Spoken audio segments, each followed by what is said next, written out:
استفسار يخص أي موضوع يخص صحتكم، مختلف العادات والممارسات الخاطئة، نحاولوا نصلحوا المفاهيم في مختلف السياقات، في الآخر نحكيوا على الجانب الصحي. فرحانين برشا بحضور بحضنا الدكتور عصام محجوب، طبيب أسنان. مرحبا بك على موجات الحياة فهم. مرحبا بك اختي سوار، ونشكرك على الاستضافه، ومرحبا بكل متابعي الحياه فهم. شكرا لك دكتور، مرحبا بك على موجات الحياة فهم في أول مصافحة ليك، وإن شاء الله في مصافحات أخرى. ان شاء الله يا رب. على خير. دونك دكتور، اليوم نحكيو على بعض الممارسات الخاطئه اللي ساعات نعملوهم، يمشي في بالنا اللي هما باش يساهموا في تبييض السنين، على خاطر اليوم نعرفوا اللي الموضوع هذا يشغل برشا ناس، ومعنى برشا ناس يهتموا بالجانب هذا، يحبوا الابتسامه نتاعهم تكون مزيانه، تكون بيان سور زاد الاسنان نتاعهم ناصعه البياض كما نقولوا. دونك يلقاو لي زاستوس اللي نلقاوهم برشا في برشا على الفيسبوك، والا زاد اللي نسمعوهم من عند الناس اللي نعرفوهم من مختلف معناها المحيطين بنا. من بين الممارسات هذه ساعات نلقاو مثلا يقول لك كي تحك سنيك بالفحم والا بالسكر، وفما برشا برشا برشا حاجات ما نجمش نسمي الحاجات الكل، ولكن هذوما ابرز زوز حاجات يتحكي عليهم برشا، ويقولوا اللي هما ينظفوا السنين. شنو هو صحيح من الغلط؟ باهي، هو في ساعتين معنا باش نعطيك انتروداكسيون صغيره. تبييض السنين ساعه يفو ديفيرونسي بين تبييض السنين وتنظيف الاسنان. هذوما دو فولي ديفيرون. وتنظيف الاسنان سي ان جيست دونتروتيان، معناها هي طريقه كيفاش نحاولوا على نظافه الاسنان واللثه نتاعنا. سي تري امبورطون، كيما واحد يسكر هبطوا للافاج باش يغسلها ينظفها. هي حاجه مهمه، كل 6 شهور سي اوبليغاتوار ان ديتاخاج عند الدونتيست لازم يتعمل. تبييض الاسنان حاجه اخرى. تبييض الاسنان هي حاجه تجميليه، وهي معناها الخطوه الاولى في عالم تجميل الاسنان. وانا سمعتك توا في الانترودكسيون معناها فما حكيتوا على جوانب نفسيه وامراض نفسيه ومشاكل نفسيه. تجميل الاسنان ومضحك الانسان اون جينيرال معناها ياثر بصوره مباشره في نفسيه الانسان، وممكن تو مره اخرى هذايا نطرقوا له الباب هذا. دونك بالنسبه لتبييض الاسنان كما قلت لك، في البريمي بالي ولا الخطوه الاولى في عالم تجميل الاسنان اللي هو عالم كبير برشا، فيه العدسات اللاصقه، فيه التركيبات، فيه الهوليوود سمايل ديزاين، برشا حاجات فيه العالم هذايا. اول باب من بيبان تجميل الاسنان هو تبييض الاسنان. تبييض الاسنان فيه بلوزيور بروسيدور، وبتطور التكنولوجيات معناها عندنا لي بروسيدور بازيك اللي هو ان برودوي شيميك اللي نستعملوه على الاسنان باش يغيروا اللون نتاعهم ويفتحوا. فما الانترفونسيون نتاع الاشعه الفوق البنفسجيه، فما زاد الانترفونسيون نتاع الليزر، هذوما في الكابيني، وزاد فما لي برودوي اللي نستعملوهم في الدار. دونك هذايا ميديكالمون بارلون واضح.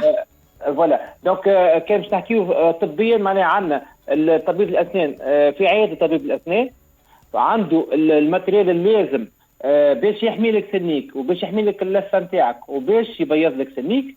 وبعد نرجع لك على كلمه طبيب الاسنان، خاطر فيها حدود، فما دي ليميت في طبيب الاسنان. سي با اون باجيت ماجيك، مش باش يغير. سمعت قبيله قلت البياض الناصع بلوز او موان صعيب باش نخلطوا البياض الناصع. صعيب برشا بمجرد تبييض اسنان باش نخلطوا البياض الناصع نشوفوه في الببليسيتي وفي التلفز. هذاك سي ان بو تروكي، سامحوني في الكلمه، معناها راني صريح برشا. دونك هذاك سي ان بو تروكي. بور افوار سا عندنا دوتر ديمارش باش نعملوه مش بطبيب الاسنان البازيك العادي. واضح. فوالا. دونك هذايا بالنسبه لطبيب الاسنان. دونك كما قلت لك عندنا في عياده طبيب الاسنان، طبيب الاسنان مخول له، والوحيد بصراحه المخول له باش يعمل لك طبيب الاسنان صحيا معترف به ومضمون صحيا. خاطر زاد كيف فما دي باسيون ما يجيهم طبيب اسنان تبدا عندهم حساسيه زايده في اسنانهم، عندهم امراض في اللثه، عندهم سيلان دم. فما بليزيور كات فيغور اللي طبيب الاسنان معناها هو يولي يونتيسيب ويمنع البياض معناها عمليه التبييض كما نقولوا. دونك هذا بالنسبه للطبيب الاسنان. فما النقطه الثانيه اللي هي قلت باش ترجع لطبيب الاسنان، سي بون فسرناها. أيوة. السؤال هو المحوري نتاع المداخله، هالممارسات هذه اللي نعملوا فيهم بصفه فرديه شنو مدى الصحة منهم الساعة صحاح وإلا غالطين وتأثيرهم بيان سور نتصور لي باش تكون عندهم تأثيرات جانبية. اللي في كما قلت انت الفحم لو شاربون ديجا فما توا اليوم فما دي زونتيفريس في الفارماسيتيك ولا في البارافارماسي اللي هما اباز دو شاربون. هذوما ليفي دو شاربون معناها سي كونفيرمي ليفي دو شاربون كيما ليفي دو البيكربونات زاد اللي هو موجود ومتداول زاد في بليزيور زونتيفريس كيما ليفي نتاع السويك زاد السويك اللي موجود كيما ليفي دو سيليس ولا الرمل.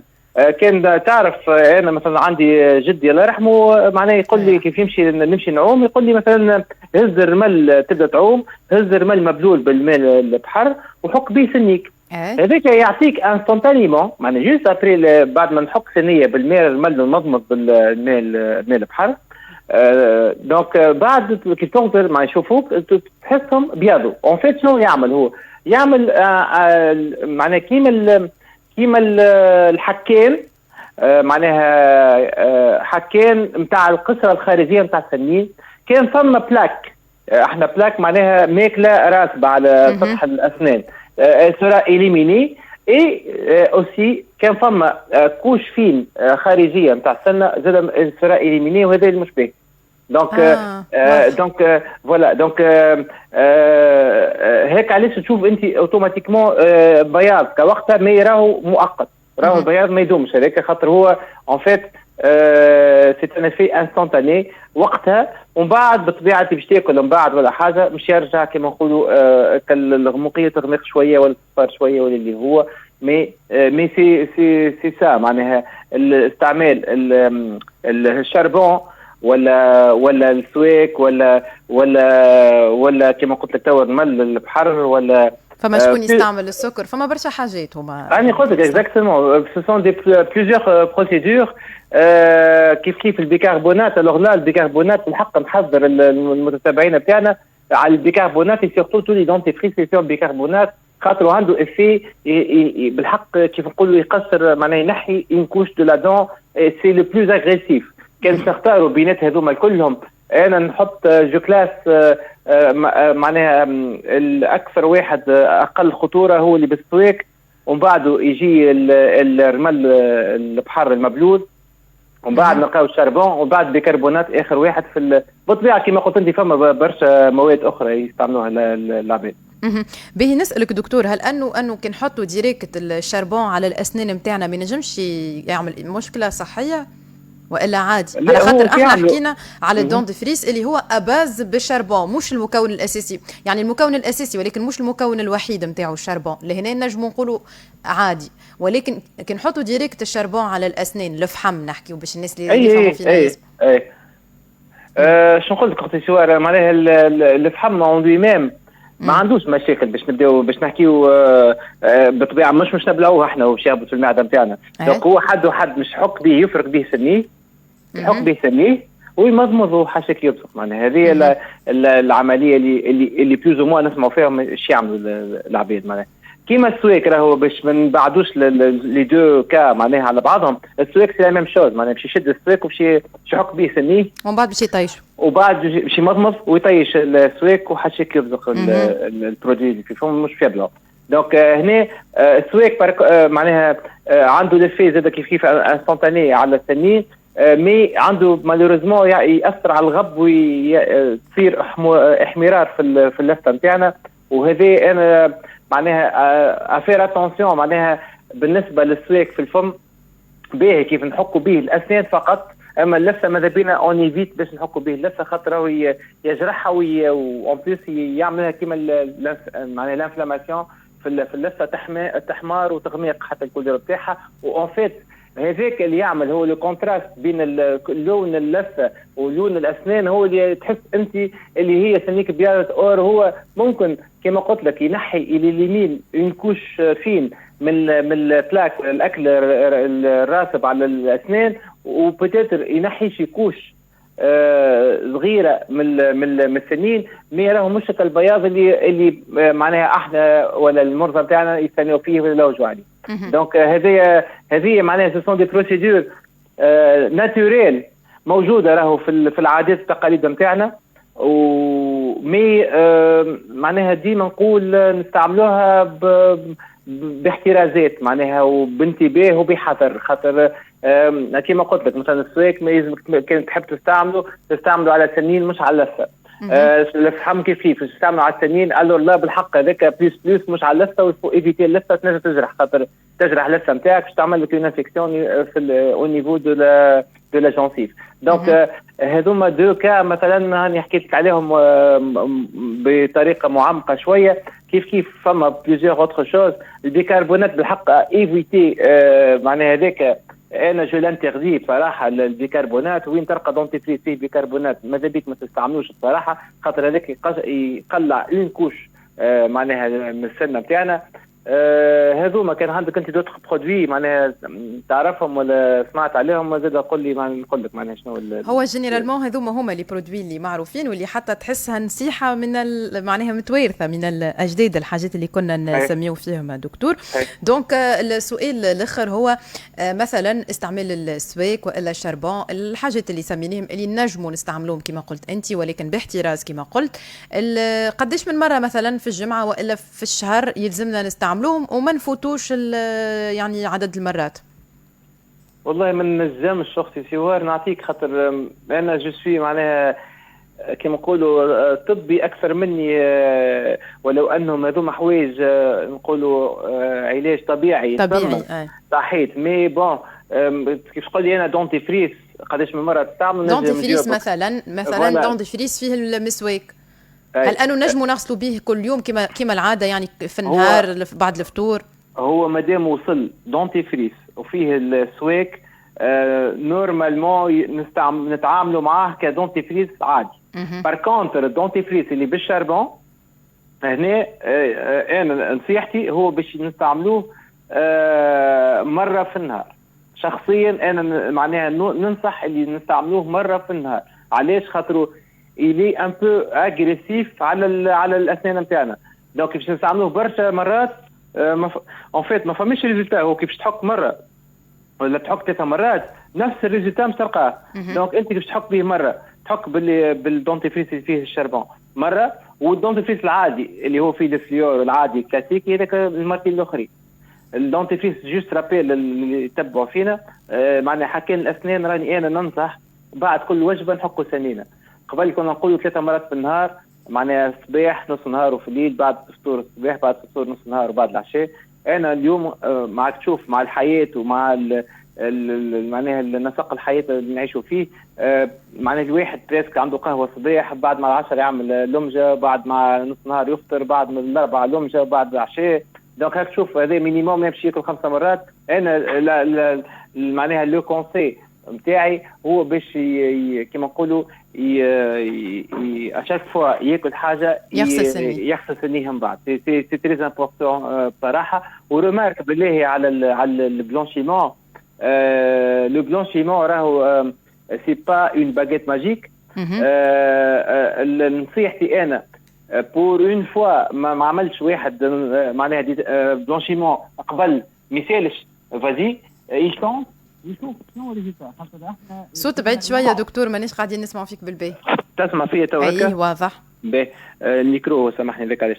دونك فوالا دونك احنا اون فيت لو بلانشيمون انا ننصح المتتبعين تاعنا باش يستعملوا ولا يمشي للطبيب باش يعمل ان بلانشيمون تو لي 2 à 3 ans.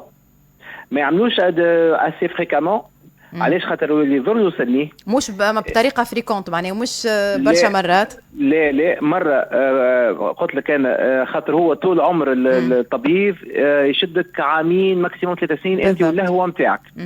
دونك سي تري امبورطون. دونك باش تعمل ان بلانشيمون كان عملت اليوم سي نشوفك بعد عامين 3 سنين. دونك سي تري امبورطون. هذه معناها لازم توصل المعلومه هذه. كيف كما قلت لك قبيله عنده حدوده. ان بلانشيمون نورمالمون يربحنا 2 تانت 2 كولور. معناها احنا كيف نشدوا التنتيه قدام الباسيون تاعنا مثلا هو اون تانت جو دي نامبورت كوا معناها تانت مثلا عندنا ا A1 A2 A3 A4. كان نفسروا شويه بالعربي دكتور الناس يسمعوا فيه. نعرف اللي لي مو تكنيك ما تنجم تقولهم كان بالفرنسي. مثلا احنا نقولوا مثلا سني صفر. باهي سنيه صفر، الاصفر ديجا فيه برشا الوان الاصفر، وسنيه بيض حتى الابيض فيه برشا الوان ديغراداسيون تاع اللون. يعطيك الصحه. دونك هو مش يربح 2 دوغري، معناها درجتين بياض. راهو درجتين بياض مثلا كان اصفر شويه بيض مش يشوفهم، مش يكونوا روماركابل. ما ينجم هو ابيض وربحته انت اوفيسيلمون، خاطر افيك انتانتي احنا نعمل الفيريفيكاسيون معناها قدام المرايه قدام المريض نتاعنا. تبدا له بتانت معينه، ومن بعد الفان دو لا سيونس تشوفوا مع بعضكم ديجا كيف تقارن له بالتانت القديمه سنيه باش تلقاه بالحق ربح. مي هو فيزيوالمون معناها نظريا بعينيه مش يلاحظ تغير كبير.